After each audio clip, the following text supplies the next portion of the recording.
Hey, what's going on everyone? Today we are diving into Samsung's newest foldable flagship, the Galaxy Z Fold 7. Now, if you are like me, you probably felt a little let down by last year's Fold 6. Yeah, we got a new chipset, but let's be honest, it was basically the Fold 5 with a different name. This year, that changes. The Fold 7 is finally a substantial upgrade both in hardware and user experience.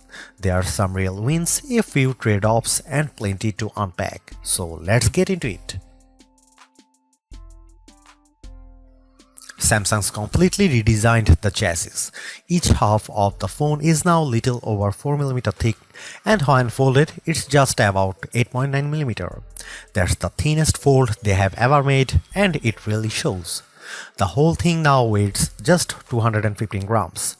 To put that in perspective, it's actually lighter than the Galaxy S25 Ultra despite having two screens and a hinge in the middle. Samsung didn't just shave off thickness, they also redesigned the hinge, refined the frame, and even shrunk the fingerprint sensor and buttons to fit seamlessly. It feels way less bulky in the hand and far more like a premium slab phone when closed. For the first time, I could actually see this being my main everyday phone. So let's talk about usability. When the fold is closed, it feels slim, comfortable, and functional. Typing one-handed, totally doable now. No more weird, narrow feel, they really got the ergonomic right this time. And when you unfold it, wow, it opens up to a stunning 8-inch display edge to edge.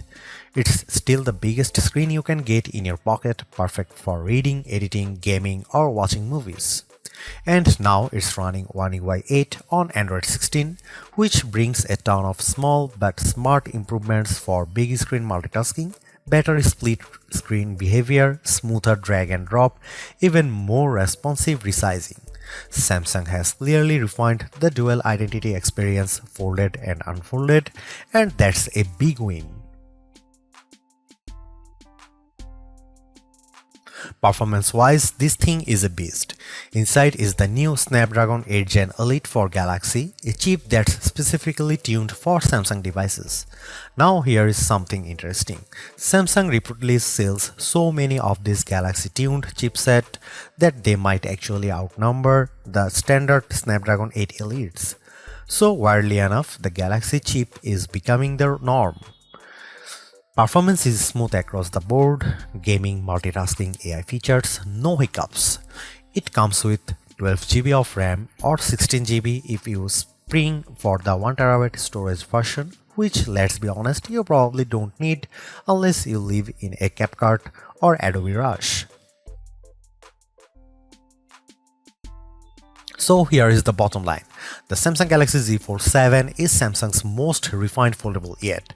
It's thinner, lighter, faster, and finally gets the camera it deserves. But they have also cut some things like the S Pen and raised the price.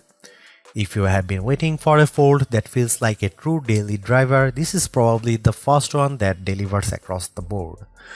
Would I recommend upgrading from Fold 6? Only if you care about the thinner design and the camera, but if you are new to foldables and want the best, this is it. The Fold 7 is the best foldable Samsung has ever made.